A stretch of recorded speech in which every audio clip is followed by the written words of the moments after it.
Hey everybody, Joey Bully here, the Joey you can trust, back with the Walking Dead Roll Spy video, featuring The Last Survivor, until the new year, Camila! This is the last premiere before the new year, and if we know Scopely, it'll probably be a massively decked out Survivor to wrap up the fourth quarter, and my goodness, does this pretty lady support that thought. So I'm not caught up in the comics, so I decided to Google Camila, The Walking Dead, and see if she will appear later, and from what I've seen, is this. Chandler, ooh la la. So I don't know about you, but there may be a correlation here. So I guess she should be called Camila. Ooh la la la la. So let's take a look at the stats here. As we can see, if we are to compare Camila to the other damage dealers, we can easily see the stat meta starting to creep up here.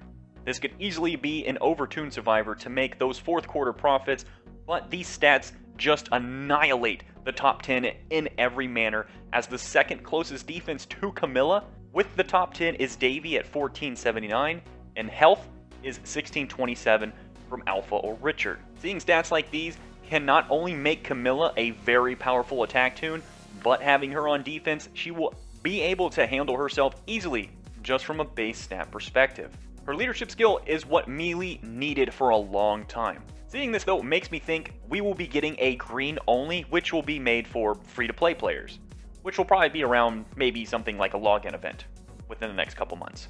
Having attack and AP when attacking for a leadership skill is probably the best for attacking, which already makes Camila a game changer, as now more synergies and team comps can be created. Her adrenaline rush is loaded to the teeth. Just as much as she's a damage dealer, she is a support too, on almost the same level, which makes me think this Survivor is overtuned. They are trying hard for other people to make use of other specialist skills, such as Firestarter, as now Firestarter can be more useful with now being able to spread a 900 burn damage around. And if you catch it on the very get-go, you can actually spread 1800 burn damage around. Do I think this will help versus the revive meta? A little bit. I see the double human shields and 3 revives now going to 1 human shield and 4 revives. Also, you put so much burst and burn damage on one Survivor that I think it will kill the Survivor when we need to actually decapitate them. And if we don't kill them, then 1 recover impair or impair resist could spell disaster. On the plus side though, if everything goes according to plan, then basically whoever she adrenaline rushes will die, and you don't need to deal with them again. A 450% damage burst shot and 1800 burn damage to follow, I can see with a full attack build can easily do 3500 total damage. If you use Camila to one-shot someone, then the 1800 burn damage should shift to an adjacent Survivor, which they will then suffer the 1800 burn damage, which will cause no AP generation over 2 turns. Her active skill is Recover Stun and AP Gain. This is an incredible offensive-defensive active, which can be used for attacking team comps and defending. Let's first talk about the AP Gain. 35% of someone with 66 AR is 24 AP. If you have 40 AP per attack, and she gets hit 1 time, then turn 2, you can use her active, and then she will be ready to use her Adrenaline Rush. If you were to use her on defense though, and you have 1 form of huge bonus to AP when attacking, she will be getting 42 AP per attack. Come turn 2, if she's able to use her active, she will be at 66 AP, leading her to still be able to use her Adrenaline Rush come turn 3, even though she used her active. Now the Recover Stun part.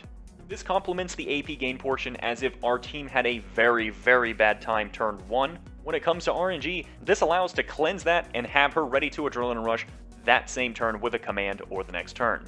I find it important that if you give a high damage dealer Survivor a defensive active, then I think it needs a form of AP generation to go with it. Overall, a very nice active which doesn't slow her down. Camila's weapon will be pretty straightforward.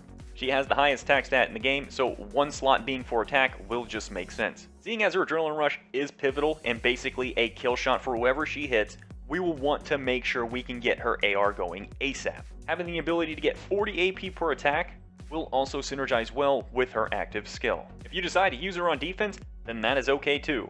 Her base stats make her able to do this no problem, and since she has high burn damage, we can really build her tanky, while still able for her to pump out high burn damage that can't be reduced and causes no AP to the enemy when they take damage from burns.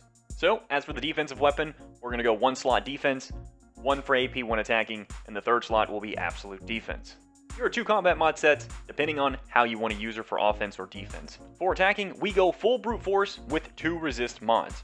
Attack set and combat mods for damage pressure, damage versus blues to slaughter them even faster. Stun resist and impair resist, as she has an adrenaline rush that applies focus, which can handle confuse and taunts. In the chance your team is hit with taunts and confuses that last longer than 1 turn, which means once Camilla's focus from her adrenaline rush goes away, we will now be affected by them. This gives us the chance to use a recover confuse or taunt active if need be. And then AP down for our auxiliary mod, so we can win the AP gain war. For defending, we're taking a tankier setup. We are going to boost her defense and health through the set bonus in an individual combat mod. To help her not get taken out by green adrenaline rushes, we will go with the defense versus green combat mod. Stun resist, since greens will raid us with stun weapons. Graze to help keep her alive from basic attacks to help her not die turn 1 or 2. And an impair resist for anyone that wants to bring in a neutralizer. Now let's go to the team comps. This first attack team comes with some decently high burst damage and along with some heavy burn damage as well. This team comes with stun, confuses, and taunts or crowd controls. Stuns basically coming from Shiva's active or her stun claws if you happen to put stun on her claws, and Anna if you happen to switch her weapon to a stun weapon as well. Confuses come from Shiva's adrenaline rush, and taunts come from Anna's active. With this team, all adrenaline rushes should be ready to be popping off by turn 3. We will want to bring in Yvette for 100% uptime on focus and healing per turn.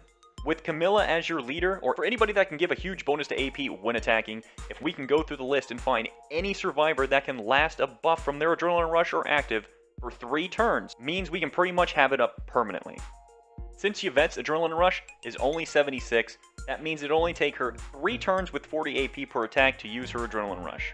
If it takes 3 turns and her buffs last for 3 turns, then she can keep her AR buffs up permanently, which is extremely powerful. Another form of damage on how we can kill people with this team is we're going to have Camilla use her adrenaline rush, and then right after we're going to have Naya attack that same target so that she can then use her Firestarter specialist skill that will then spread the burn damage to other players of the team. Through this mix of different types of damages and stun and CC actives will allow this team to crush their enemies. Next team comp, we will use Camilla again, but we will use a more bleed than burn team. To start off our turns, we will use Bruce for disarm to make life easier and not be affected by special weapon mods. Since we have huge burn on Camilla, which causes no AP gain, we will also use a huge bleeder, being Regan. Now that we have a huge bonus to AP when attacking leadership for our melee, Regan becomes a powerhouse. Basically, with this team, all you need to do is take out anyone that can recover from all penalties. Regan will just keep applying maim till the fight's over. He will also have 100% uptime on the bleed, and 100% uptime on 75% healing reduction after his first adrenaline rush usage. And then to top it all off, he will also give focus to the team for 1 turn. To make sure this tactic works, we will need to bring in a decapitate being Alpha, or Waylon. If we happen to bring Alpha, we can use Regan's maim damage to make sure we can get easier kills with Alpha, as well as Alpha's adrenaline rush will hit less than Waylon. Third attack team is somewhat similar to the last team comp, but we are going to show this with a new lineup and put more emphasis on supporting the team. Camilla for her leadership skill and an AR that slowly deteriorates anybody it touches. We bring in Carly for 100% uptime defense buff after her first usage of her adrenaline rush. Since the buff lasts for 3 turns, means we can have it permanently up. Now on the other end of the spectrum, we will want to manipulate our enemy's stats. We will do this through Harper's adrenaline rush. Harper's weapon will also help us reach this goal, having a yellow that has a stun on attack weapon. Our last 2 spots will be Alpha and Javier. These 2 in combination with all the other mechanics will allow for a defense down, attack up, and AoE damage to the enemy team, granting you a devastating shot every 3 turns with this team. If there is a chance to use someone on defense, you bet your ass I'll be making a team port. So since Camilla is a melee survivor, we will bring in a state-of-the-art 40% defense and HP leadership survivor being Gabriel. Camilla will be placed on this team for some offensive pressure, so in the case the enemy has taken a few of us out, then you can possibly take some of them out, making them not have enough firepower to finish off the remaining survivors. Harper to allow for a stun yellow weapon, attack down to make life harder on them, and a defense down for Camilla to start taking people out. Lydia for a defense buff, revive and bonus HP, and a second recover stun, as stun weapons will come when you have a majority yellow defense team. We will want a command for turn 2 unexpected pressure, so we can get Gabriel to heal and cleanse penalties.